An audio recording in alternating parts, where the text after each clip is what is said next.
Good evening, everyone. I'd like to call to order the regular meeting of the Elmhurst City Council for Monday, October 21st, 2024, and ask that you please rise and join me in the Pledge of Allegiance. Pledge allegiance to the flag of the United States of America and to the republic for which it stands, one nation, under God, indivisible, with liberty and justice for all. City Manager, please call the roll. Alderman Park. Here. Alderman Nudera. Here. Alderman Bastido. Here. Alderman Nardini. Here. Alderman Brennan. Here. Alderman Irby. Here. Alderman Deuter. Here. Alderman Verimus. Here. Alderman Hill. Here. Alderman Shanko. Here. Alderman Jensen. Here. Alderman Bram. Here. Alderman Cahill, absent. Alderman Toledo. Here. 13 present, 1 absent. 13 present, 1 absent. We have a quorum. Move on to item 2, presentation of the Water Ambassador Award from the Illinois section of the American Water Works Association. And I'll ask Public Works Director Balicki to join me at the podium. Thank you, Mayor and City Council. Have the honor tonight of introducing Annie Story, who is the Executive Director of the Illinois section of the American Water Works Association, and Ralph Gross, who is the District 2C trustee of the same ISAWWA.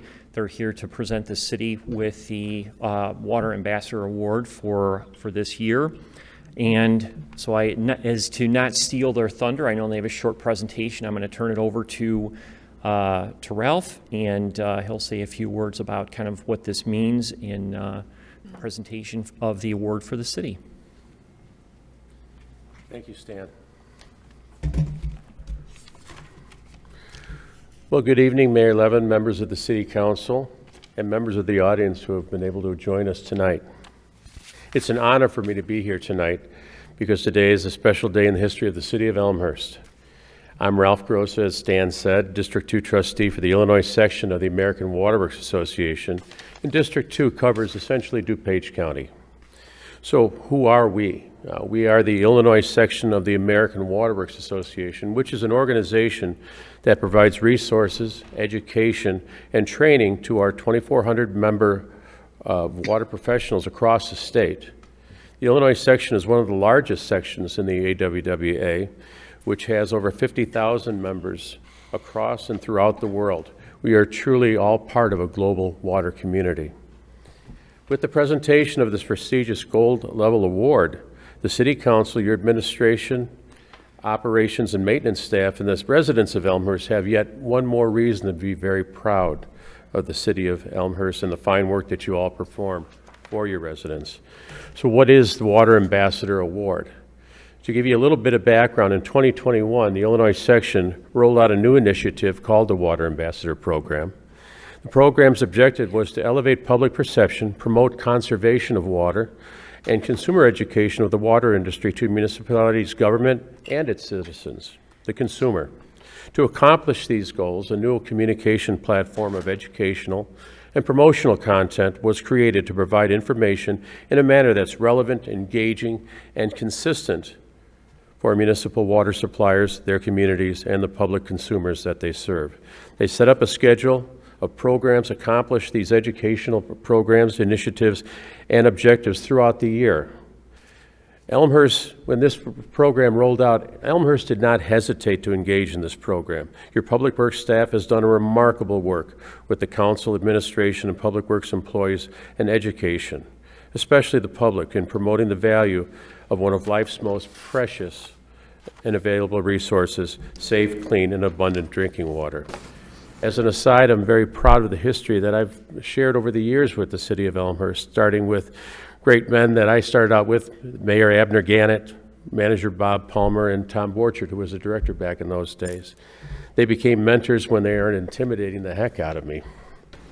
They were great guys. They saw something in me and gave our new company, ATS, a chance to perform leak detection surveys of the water system. That was the beginning of a successful business relationship that has continued for over 44 years. In those days, Lake Michigan water was still on the horizon, was certainly talked about and being planned for, but not everybody was taking the type of aggressive action that Elmhurst was. You guys were on the cutting edge in those days. We witnessed firsthand how dedicated the city is to provide great services to your citizens. During those, we have worked with many public works directors, utility superintendents, and countless public works employees in the office and in the field. And I can truly say that the City of Elmhurst Public Works Department and its utilities division are second to none. They know that they are protecting and conserving water as important as protecting the air is to the air we breathe. As we all know, there is no life without abundant, safe water. This award is a testament to Elmhurst's commitment to achieving those objectives. There is no higher quality water in the world than the water that Elmhurst supplies to its residents and its business community. Elmhurst strives to be the best in all areas of the committee. That's obvious when you just drive through town. This award is confirmation that the city's ongoing work to be the best in providing clean, safe drinking water is paying off. There are few water suppliers and municipalities in Illinois that have been as vigilant, as aggressive, and as proactive in water conservation and educating their community as the City of Elmhurst has been.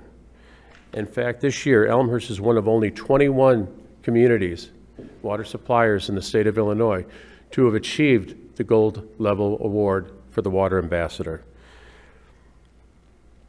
And to add just a little more to it, only one of 8 communities that have won the award all 3 years that it's even existed. That's something really to be proud of. So on behalf of the Illinois section of the AWWA, it is my honor to present the Water Ambassador Gold Award to the City of Elmhurst and all of its dedicated staff members of the Water Utility Division and the Elmhurst Public Works Department.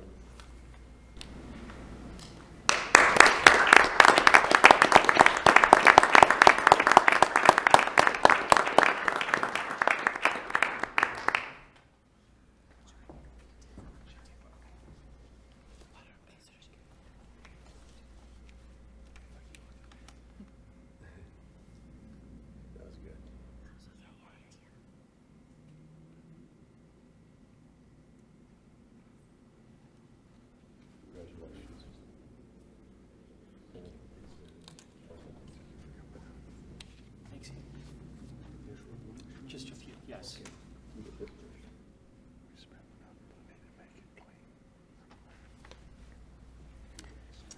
I would just be remiss if I did not add a few thanks to this presentation. Jonathan Toomey, who is our utility superintendent, is here this evening. Jonathan has been instrumental in the city's achievement of this award tonight and in continuing our program, as Ralph mentioned, the first 3 years that we've gone through this. The other person that it really deserves special thanks is the city's communication manager, Cassandra Schreff, and her team in the communications group. They are a big part of everything that we do in getting the word out to the community in terms of the value and the work that's done on the utility side of the public works operation. So certainly want to make sure that they are aware and mentioned in terms of their important role in us being able to achieve this tonight. So with that, I will again say thank you and appreciate the council's time tonight. Oh, yes. Jonathan, I mentioned Jonathan Toomey. Jonathan's here this evening as part of our group accepting the recognition this evening. Thank you very much.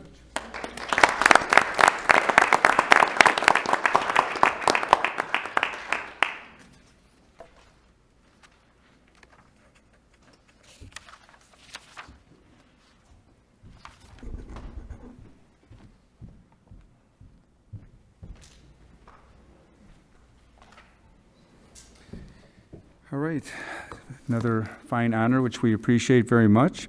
We'll move on to item 3 on the agenda, receipt of written communications from the public.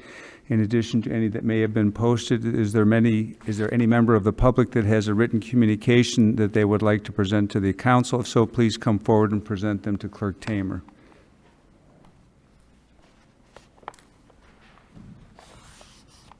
Thank you.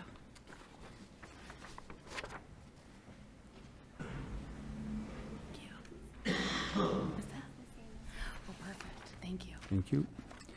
All right, we'll move on to item 4, public forum. Clerk Tamer, has anyone signed up for a public forum this evening? Yes, Mayor. We have Jim Hodap. Mr. Hodap, if you will approach and use the microphone behind the podium against the wall. State your name. Address is optional, and we'll allow for each person making public comment 3 minutes. That's fine, Mr. Hodap, right there. Yeah, and pull the microphone down so you can speak directly into it. There you go. My name is Jim Hodap, and I live at 739 Stewart Court in Elmhurst, Illinois. And I got a special request, which I normally turn down, but this request I could not. A little closer to the let me microphone, begin. Mr. Hodap. That's a secret at the moment. Here I go. No questions, please. Wickety whack. My name's Hodap. Happy birthday to ya. Happy birthday, Emily Bastido. You're the best of all the rest. You're the queen that passed the test. And yes, I must confess, your destiny has finally manifest.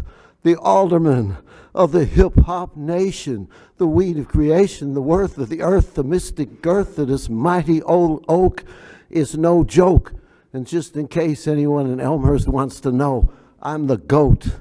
See you later, alligator, after a while, crocodile. I hope I made the beautiful queen, Emily Bastido, smile.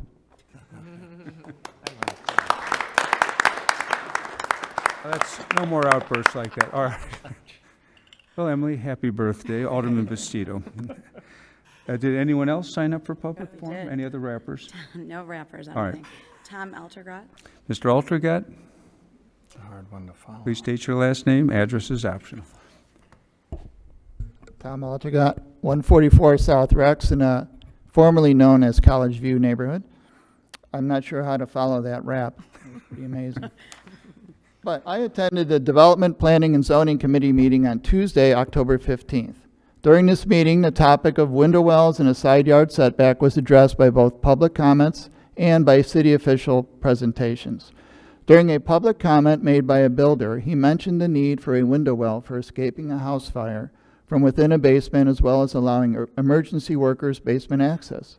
No one, especially I, would deny this need.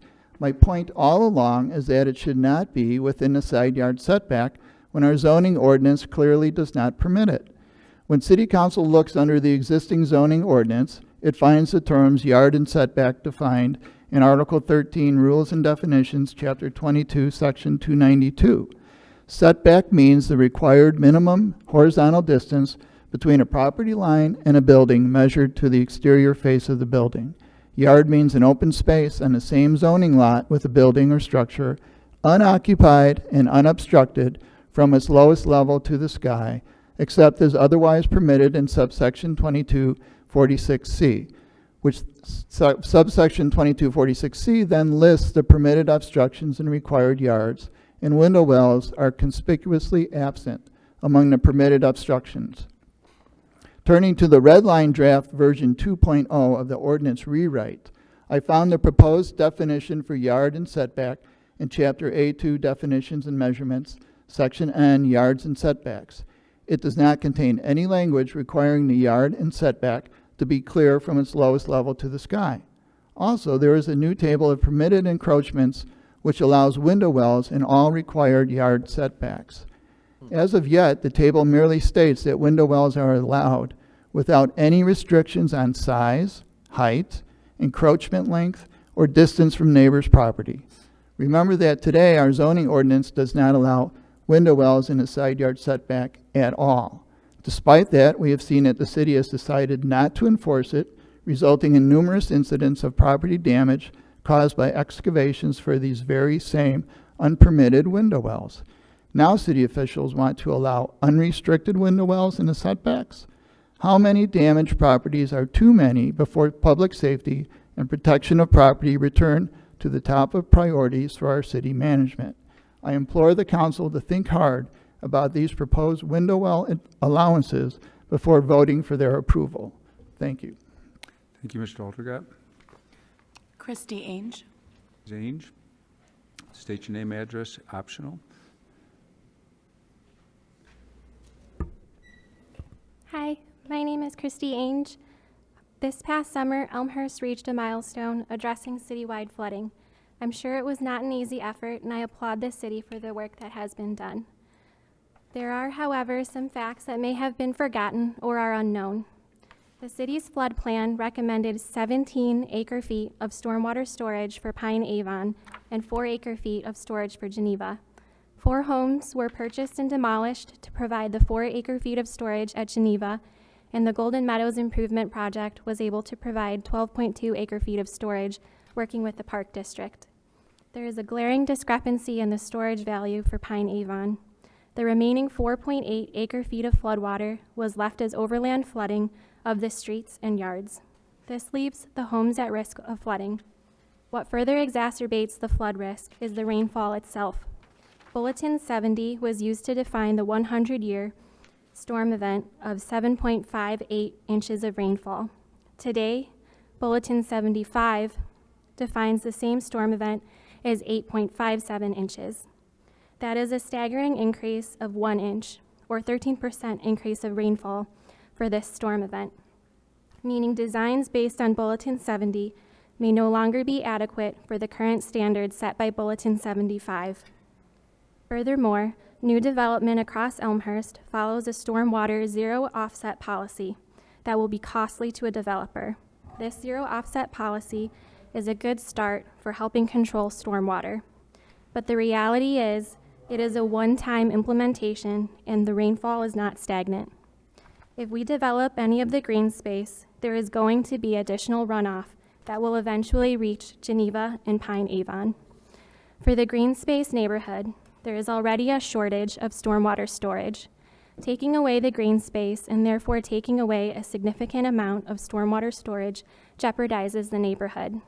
My fear is that the city will sell the green space for today's land value and put the homes and the residents of the neighborhood in harm's way.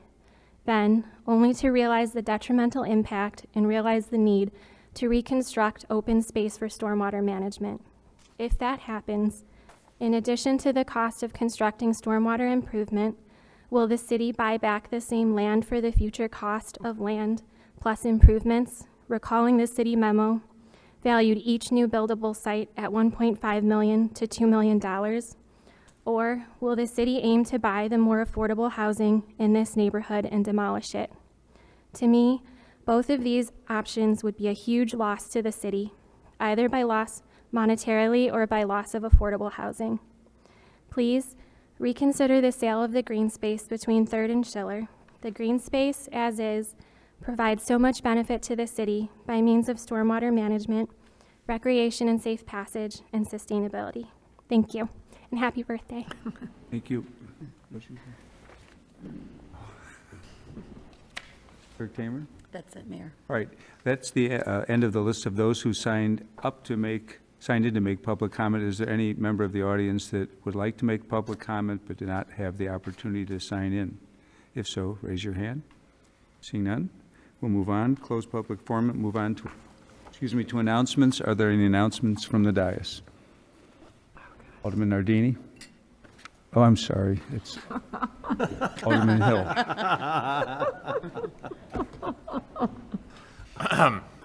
Thank you, Mayor. I am happy to announce the new Lake York Business Association, founded by Abby Cannon, owner of Aunt Tina's Kitchen, and representing the northern half of Elmhurst. It is my hope that this organization will help promote the uniqueness that is Elmhurst. If business owners are interested in more information about this group, please feel free to contact your 2nd and 3rd Ward alderman, city staff, or Ms. Cannon at Aunt Tina's Kitchen. Thank you. Thank you, Alderman. Any other announcements? City Clerk. Early voting at City Hall began today and will continue until Monday, November 4th. The hours are weekdays 8 a.m. to 7 p.m. and weekends 9 a.m. to 5 p.m. And early voting is in conference rooms 2 and 3 this year. That's it. Thank you, Clerk Tamer. Any other announcements? All right, we'll move on to the consent agenda. Clerk Tamer, please read the consent agenda. 6.1, minutes of the regular meeting of the Elmhurst City Council on October 7th, 2024. 6.2, accounts payable, October 21st, 2024, $4,837, I don't even say, wait, I'm sorry, $4,837,002.01. 6.3, referral, council member compensation.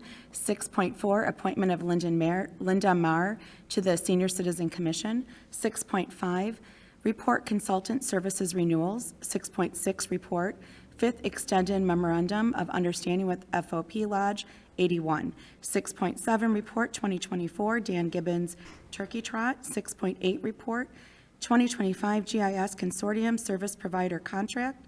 6.9, report Amendment 2 to Phase 2 Contract for the Metro Train Station Project. 6.10, report Crestview, Indiana and Van Auken Phase 1 Engineering Service Contract. 6.11, report Professional Engineering Agreement for General Engineering Services. 6.12, report Public Works Garage Security Camera Project. 6.13, report Route 83 Kingery Highway Pedestrian Bridge Joint Funding Agreement. 6.14, report St. Charles and Cottage Hill Rectangular Rapid Flashing Beacon Improvements Balancing Change Order. 6.15, an ordinance amending ordinance number ZO12, 2023 to authorize the extension of time for the final plan unit development permit for the construction of a medical office building on the property commonly known as 1100 South York Street, Elmhurst, Illinois. 6.16, an ordinance granting conditional use permits and associated variations for the development of the property commonly known as 217 East Butterfield Road, Elmhurst, Illinois. 6.17, an ordinance authorizing the acceptance and execution of a temporary construction access agreement and restrictions by and between Thornton's LLC and the City of Elmhurst, DuPage and Cook Counties, Illinois. 6.18, 2024 estimated property tax resolution. 6.19, a resolution to approve and authorize the City of Elmhurst support and the DuPage Senior Citizens Council. 6.20, a resolution approving and authorizing the execution of the professional services agreement between the City of Elmhurst and Koenig, Lindgren, O'Hara, and Abuna, Inc. for the neighborhood traffic study, area number 6. 6.21, a resolution approving and authorizing the execution of a settlement agreement and general release by and between redacted the City of Elmhurst, Illinois, Superior Air Ground Ambulance Service, Inc., and Metro Paramedic Services, Inc., for the resolution of the discrimination claim. All right. Before we go on, City Attorney, do you have something you want to add for 621? Yes. There is a settlement agreement on the agenda this evening between the parties just mentioned by the clerk. The amount is in the amount of $48,000. And as I said, it was between the City of Elmhurst and third-party contractor. All right. All right, is there any item on the consent agenda that any alderman would like to remove either to vote against or for further discussion? Alderman Bram. 6.5. 6.5. All right, I'd ask for a motion to approve the consent agenda minus item 6.5. Alderman Jensen with the motion, Alderman Nudero with the second. Clerk Tamer? Park? Aye. Nudera? Aye. Bastido? Aye. Nardini? Aye. Brennan? Aye. Irby? Aye. Deuter? Aye. Karimis? Aye. Hill? Aye. Schenko? Aye. Jensen? Aye. Graham? Aye. Cahill absent. Toledo? Aye. 13 ayes, 0 nays, 1 absent. 13 ayes, 0 nays, 1 absent. The consent agenda minus item 6.5 is approved. Clerk Tamer, would you read the report for 6.5? It is therefore the recommendation of the Development Planning and Zoning Committee, that the City Council direct the City Attorney to prepare individual consultant agreements with Van Slyke Enterprises, Inc. and Ken Bartels Consulting for consulting services as described above. Signed, Alderman Marty Deuter, Chair, and Alderman Jennifer Vreemus, Vice Chair, and Alderman Tina Park. Thank you. Alderman Deuter? Motion. Oh, for the motion, yeah. Second, Alderman Vreemus. All right, and Alderman Deuter. Thank you, Mayor. The report before us tonight is a recommendation from the Development Planning and Zoning Committee to approve agreements with 2 consultants who have been providing services to the city for years. In the case of Mr. Charlie Van Slyke, he has been working with the city since 1988. He provides real estate consultant services. Some specific examples of recent work include representing the city in real estate transactions, specifically the sale of city-owned property to Salt Creek School District, and the purchase of 2 properties on Eggleston for stormwater purposes. With those transactions, he was compensated through the contract at an hourly rate rather than by commission. Mr. Van Slyke also supports the city with easement procurement, specifically in recent time related to Pick Park and the dog park that is currently under construction, and he also reviews tenant leases in city-owned properties. In the case of Mr. Ken Bartels, he's been working with the city since 2009. He provides economic development and fundraising services. Specific examples of his recent work, include organizing and tracking Economic Development Commission member business visits. He assists in the planning and day of coordination of all the city economic development events. There were 6 of those last year. There are 5 of them this year, including Women in Leadership and Real Estate Professionals Forum. And for the History Museum, Mr. Bartels supports fundraising and sponsorship requests, and a portion of that work is funded by the Elmhurst Heritage Foundation. The work that these consultants do is completed at staff's direction. The work is billed by the number of hours worked. The contract for these consultants specifies a maximum number of hours that can be worked annually. And for both consultants, the number of hours worked consistently falls below that maximum. Over the past 3 years, the number of hours worked is typically between 70 and 80% of the total number of hours allowed. The terms of the proposed contracts are similar to the most recent contracts. The term would be 3 years, and either party has the ability to cancel the contract with 90 days of notice. The report specifies the hourly compensation and maximum number of hours for both of them. For Mr. Bartels, those terms remain the same, an hourly rate of $100 with a maximum of 500 hours each year. The hourly compensation for Mr. Van Slyke is proposed to increase from $110 per hour to $120 per hour. The last rate increase for Mr. Van Slyke was in 2015. The maximum number of hours is going to decrease from 900 to 825, so the amount budgeted for that contract will remain the same. And in the case of the 825 hours, which will be the new maximum, the number of hours worked has fallen below that consistently. So just to wrap up, a couple more points. Staff relies on the support provided by these 2 consultants. Staff is satisfied with the work product. And I think it's also worth pointing out that with the retirement earlier this year of Assistant City Manager Mike Kopp, the experience and the institutional knowledge of these 2 consultants, I think, are especially valuable now. We have a great Assistant City Manager, Ken Johnson, who is settling into this role and I think benefits greatly from the support provided by these consultants, as does Heather Barakis, who is not new to the city, but also I think benefits greatly from their services. I ask for the council's support. Thank you. Thank you, Alderman Deuter. Alderman Bram. Thank you, Mr. Mayor.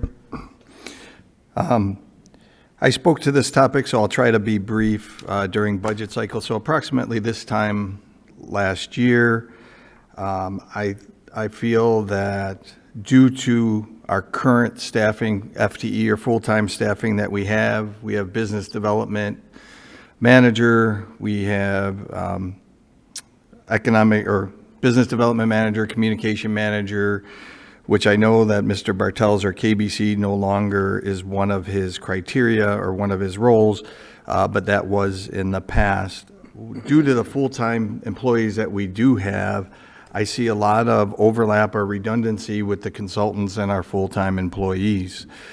We did hire, as Chairman Deuter mentioned, each of these individuals or each of their companies long ago. At least in my perspective, long ago, being for KBC, being in 2009, so 15 years ago.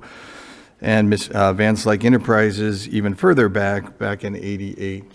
Not, to my knowledge, we have never looked elsewhere for these type of services to know what we are getting is appropriate, pay-wise as well as number of hours. Again, as Alderman Deuter mentioned, in regards to the percentage of hours worked versus what is budgeted or their maximum in their current contract has been below. Which I ask then, why are we renewing a contract for the same dollar amount as previous years?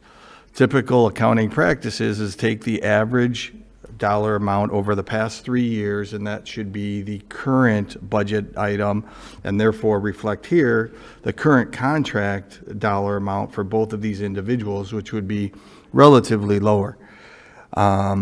But we look like, even though we're changing the number of hours of Vance Lake Enterprises, we're raising the dollar amount and therefore having an annual total of the same amount as previous years of $99,000.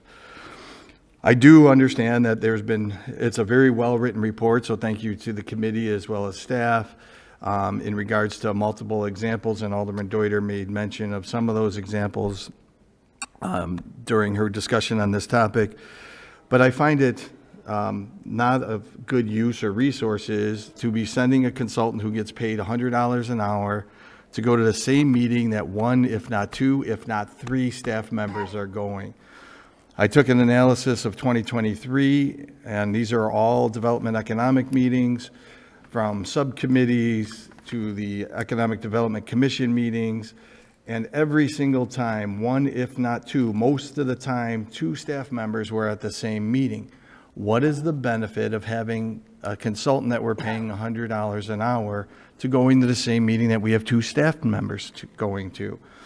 Therefore, as I said last budget meeting, I think that we should be reducing the number of hours, especially for the role that KBC plays, because we have a ton of overlap, in my view, that should be eliminated and leave it to the staff that are currently going to these meetings to handle the business there. The only other comment I'll say is one of the other things that this consultant does is business retention. I don't think, once again, that it's great use of resources or any special skill to be following up with the businesses in town for a consultant who gets paid $100 an hour. Other discussion? All right, Clerk Tamer, call the roll. Park? Aye. Nudera? Aye. Bastido? Aye.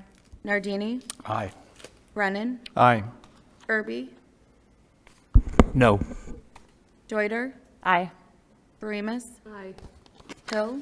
Aye. Schenko? Aye. Jensen? Aye. Graham? No. Cahill absent. Toludo? Aye. 11 ayes, 2 nays, 1 absent. 11 ayes, 2 nays, 1 absent. The resolution 6.21 passes. Reports and recommendations of elected officials. Mayor Levin. Trick-or-treat hours are 3:30 to 7:30 on October 31st, and it's been pointed out to me that Alderman Hill is starting early. The Committee of the Whole will begin right after our City Council, and we will be having Committee of the Whole to talk about our 2025 budget for the next several weeks. We have 3 recycling events: the electronic and textile recycling event, and the prescription drug take-back day, which is not exactly recycling, are both on October 26th. Check the website, but the prescription drug take-back is the police department, and our public works facility is hosting the electronic and textile recycling event. And finally, the pumpkin recycling starts November 1st, right, at the public works facility. Those are my announcements. City Manager. Thank you, Mayor. One item tonight. The first of 2 fall leaf pickups will be November 6th, 7th, and 8th with your regular refuse pickup. That's leaves that need to be placed in marked cans, paper bags, or cardboard boxes. We will be scheduling a second pickup in December with more information to follow. Thank you, City Manager. Are there any other reports of elected officials? All right. Seeing none, we'll go on to other business. Is there any other business to be brought before the council this evening? Seeing none, I'd ask for a motion to adjourn. Motion by Alderman Brennan, second by Alderman Hill. All in favor, say aye. Aye. Any opposed, say nay. We are adjourned. Thank you all. We'll